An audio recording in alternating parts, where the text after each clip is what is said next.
question that I think anybody that gets elevated to a level of recognition, celebrity status, you do end up getting some of the unfavorable messages. So the question is, what helps you be so kind when replying to mean messages? Galey, how are you still so sweet and wonderful and kind when you get such mean messages?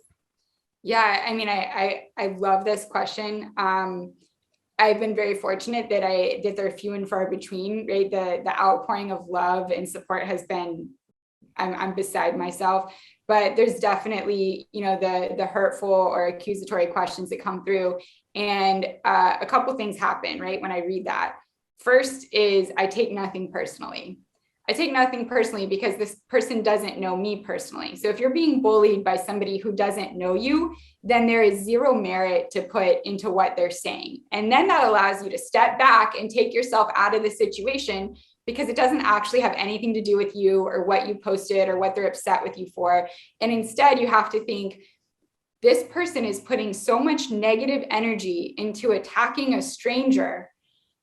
Can you imagine how much they must be attacking themselves first to be in a spot that's a good use of their energy, right? Like they are probably coming at themselves 10 times harder than they are coming at you. So showing them grace and kindness is a privilege because for whatever reason, they singled you out for energy, albeit negative, but they singled you out. So you're somebody to them, even though you don't know them.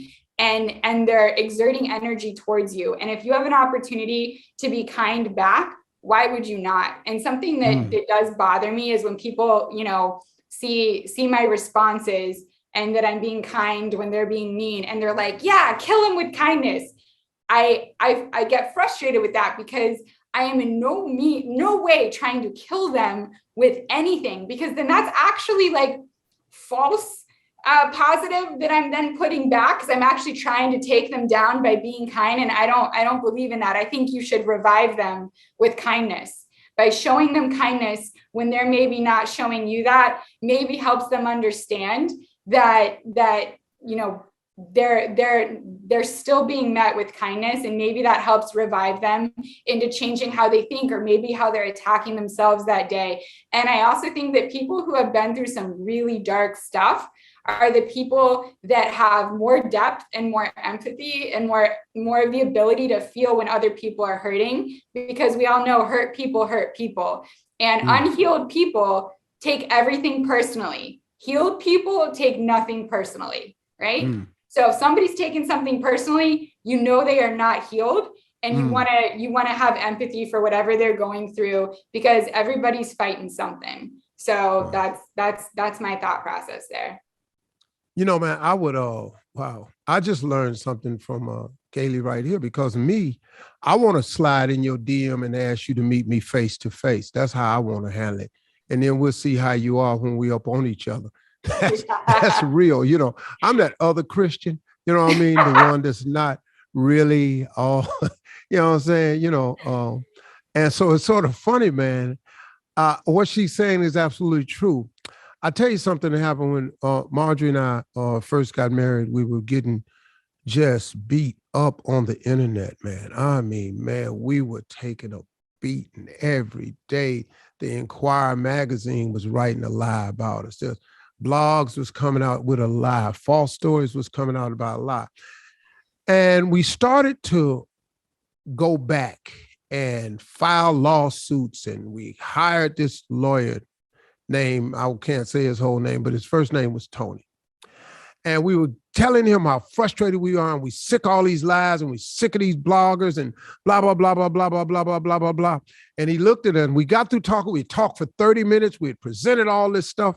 And he looked at us and he says, let me ask you a question. Who would name some of your friends? And we named them, friends we got. Some of our friends are famous couples, Denzel, Pauletta, Tanya, Samuel L., Magic, Cookie, we know some, because we're in that age group, you know what I mean? So, we weren't flexing. He asked our friends. And then he says, name some of your business people. And I named them. And he said, let me ask you something, man. Do any of those people, blog? And I went, no, man, they don't blog.